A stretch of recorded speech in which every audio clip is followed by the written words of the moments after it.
Happy Monday, Bison. So last week we learned about Luke finding a child looking out of the window of the Sports family house.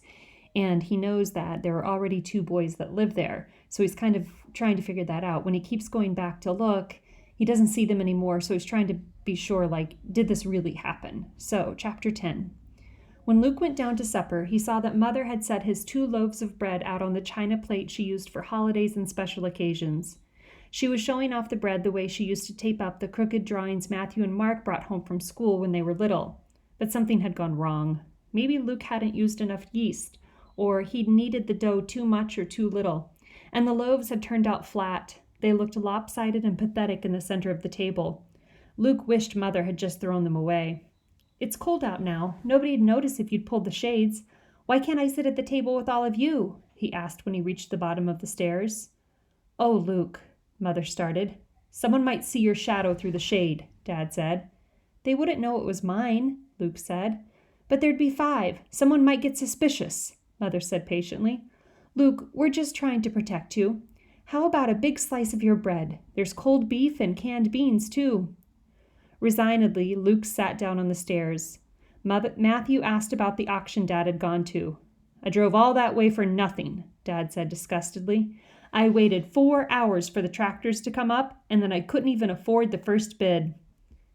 "At least you got home in time to fix that back fence before dark," Mother said, cutting the bread. "And yell at me," Luke thought bitterly. What was wrong with him? Nothing had changed, except he'd maybe seen a face that maybe belonged to someone like him. Matthew and Mark suddenly noticed the bread Mother was doling out. "What's wrong with that?" Mark asked. "I'm sure it will taste fine," Mother said. "It's Luke's first try." Luke muttered, "And my last," too softly for anyone to hear. There were advantages to sitting on the other side of the room from everyone else. "Luke made bread?" Mark said incredulously. "Yuck." "Yeah, and I put special poison in one of the loaves that only affects 14-year-olds, Luke said. He pantomimed death, clutching his hands around his own neck, letting his tongue hang out of his mouth and lolling his head to the side. "If you're nice to me, I'll tell you which loaf is safe." That shut Mark up, but earned Luke a frown from Mother. Luke felt strange about the joke anyway. Of course, he'd never poison anyone, but if something happened to Matthew or Mark, would Luke have to hide anymore? Would he become the public second son, free to go to town and to school and everywhere else that Matthew and Mark went? Could his parents find some way to explain a new child already 12 years old? It wasn't something Luke could ask. He felt guilty just thinking about it. Mark was making a big ceremony out of bringing the bread to his mouth. "I'm not scared of you," he taunted, and took a big bite. He swallowed with great difficulty and pretended to gag. "Water, water, quick!" He gulped down half his glass and glared at Luke. "Tastes like poison, all right." Luke bit into his bread. It was dry and crumbly and tasteless, not like Mother's at all, and everybody knew it. Even Dad and Mother had pained expressions on their faces as they chewed. Dad had finally pushed his slice away. "That's okay, Luke," he said.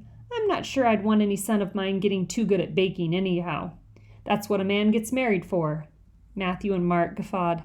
"Getting married soon, Luke?" Mark teased. "Sure," Luke said, struggling to sound as devil-may-care as Mark. "But don't think I'd invite you to the wedding." He felt a cold, hard lump in his stomach. That wasn't the bread. Of course, he'd never get married or do anything. He'd never leave the house. Mark switched to teasing Matthew, who evidently did have a girlfriend. Luke watched the rest of his family laughing. "May I be excused?" Luke asked. Everyone turned to him in surprise. Usually, he was the last one to make that request. Mother often begged Matthew and Mark, "Can't you wait and talk to Luke a little bit longer?" "Done already?" Mother asked. "I'm not very hungry," Luke said. Mother gave him a worried look but nodded anyway. Luke went to his room and climbed onto the stool by the back fence. In the dark, it was easier than ever to see into the houses of the new neighborhood. Their windows were lit up against the night. Some families were eating like his. He could see one set of 4 people around a dining room table and one set of 3. Some families had their curtains or shades drawn, but sometimes the material was thin and he could still see shadows of the people inside. Only the Sports family had all their windows totally blocked, covered by heavy blinds.